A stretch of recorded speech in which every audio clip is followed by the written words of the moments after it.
This is Anne-Marie Leake, Vice President of Communications for ePay Resources. Welcome to the Payment Space.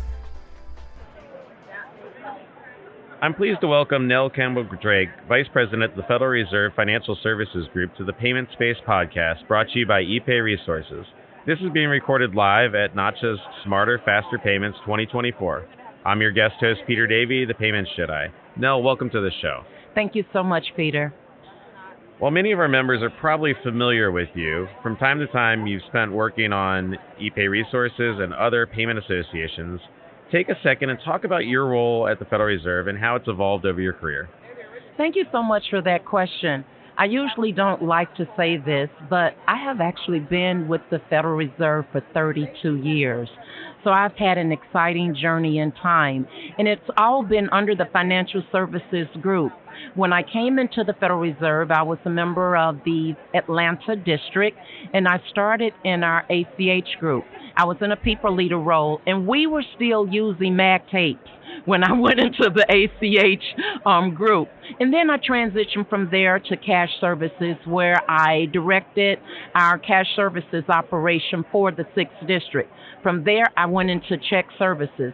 And I didn't know where I was when I went into checks. I came in with a backlog of adjustment cases, of suspenses, and I was like, wow, this is something else. But the people in the check services group is really what gave me the energy and the motivation to work with them in our check space.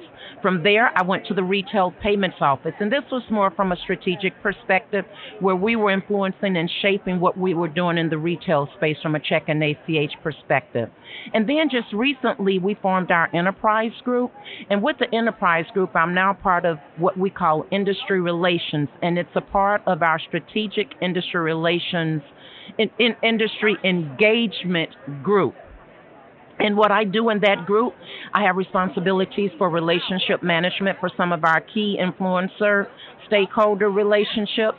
I also have responsibility for our Speakers Bureau and our Executive Engagement Program, as well as our advisory councils that we host across the enterprise.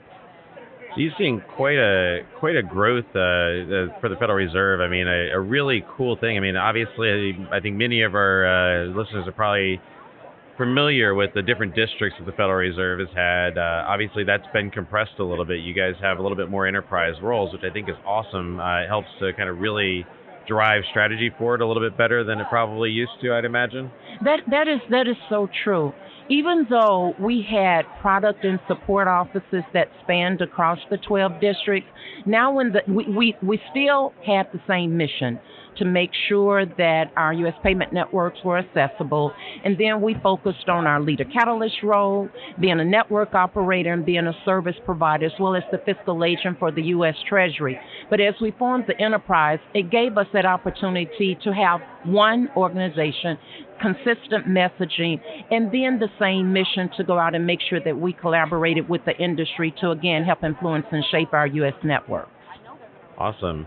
So I feel fortunate that you and I have been able to work together on so many different groups. We've been able to collaborate, even when we were at competitive organizations, right. Which I think is awesome. In your eyes, like obviously this industry has changed a lot. How has it changed for you? You know, as I think back to 10, 15 years ago, there are three things that come to mind. The expansion of the payments ecosystem. When we would have conversations, we talk from a depository financial institution perspective and then those third-party service providers. But now that conversation has evolved to include corporates. We talk merchants. We talk about those who've identified themselves as fintechs. So that ecosystem is much larger now. And so those conversations, we learn, we share, we collaborate. But it's really helping from a cross-functional perspective in shaping our payments landscape. Another one, because I said there's three. Another one, you know, when we talk, we used to say domestic payments, international payments. Now when we talk, a payment is a payment. And we're just looking at those opportunities around some standards and common best practices so that we can say a payment is a payment and it flows straight through processing. The third one There's a lot of focus on financial inclusion, and that's not just with the unbanked. We're looking at those conversations that center around the underbanked as well as the banked because of those different options that are out in the marketplace and what's driving the decisions and the preferences around that. So that financial inclusion, I find, is a very hot topic in many conversations that are taking place. Yeah, so the topic of a payment is a payment is a payment. It's nice that we're finally getting to that place. Right. We're starting to really drive that mantra forward. I think it's so important, especially as you think about the corporate end users Right. that the banks have to work with. We've made it very complicated over the years to understand payments, and I think we're now starting to simplify that to make it a little bit more accessible. And I like the topic around financial inclusion. I know FRB has done a lot of research on financial inclusion. And I think it's not just as you mentioned, the unbanked, underbanked, but also thinking about even SMB plus population that may not have access to some of the digital payment tools. And I think some of the new capabilities that we're putting in the marketplace really start to make some of that a bit more accessible. Yes, yes. Options are important because everybody has different preferences. You know, they say there are 5 generations out in the workplace, and I really focus on those 4 because they're traditionalists. They should just be enjoying this next stage in life. But when you think about the baby boomers, the Gen X, the millennials, and Gen Zs, they have different preferences, and they're going to be making those key decisions in organizations, and they want their personal lives to really blend with their professional lives. So those decisions are going to center around this evolving payments landscape and us moving to that more digitalized experience because they're looking for convenience. They're looking for simplicity. So those things we have to be mindful of as we look to see how things will continue to transform. So I mentioned we're at Notch's Smarter, Faster Payments 2024. What are some of the topics that you have highlighted or diving deeply into here? Payments evolution, the transition to faster and instant payments, that's a hot topic. You can't get away from that discussion anytime you're talking about payments. The other ones that I'm looking at, fraud and security. Every conversation is going to be around fraud and security. Then standards. We're transitioning to the ISO 20022 standard in many of our payment rails and just getting a better understanding of that. And then the market intel, how is the industry really embracing that? And then the last one is workforce dynamics. We cannot leave people out. We have to understand how do we attract, retain, reskill, skill the workforce to be able to help in the evolution of our payments landscape.